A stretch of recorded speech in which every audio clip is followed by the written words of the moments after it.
Hey, let me show you how you can properly enter for the pairing mode on the Samsung Galaxy Buds 3 Pro.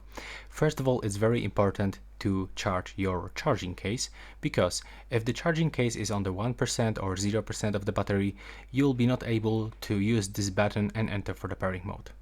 Next, if you are sure that your charging case is at least on like 10 or 15% of the battery, input left and the right earbud inside, open this charging case, and now use this button, so you will have to click and hold it until this indicator starts changing colors.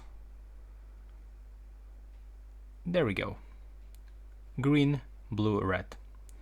Now we can release, and if you are using the Samsung phone, you will get this quick connection, but if you are using other devices like other Android phones, you will have to manually open the Bluetooth settings, turn them on by tapping on the switcher, and then from available devices list, select your Buds 3 Pro and you will be connected after accepting pairing request.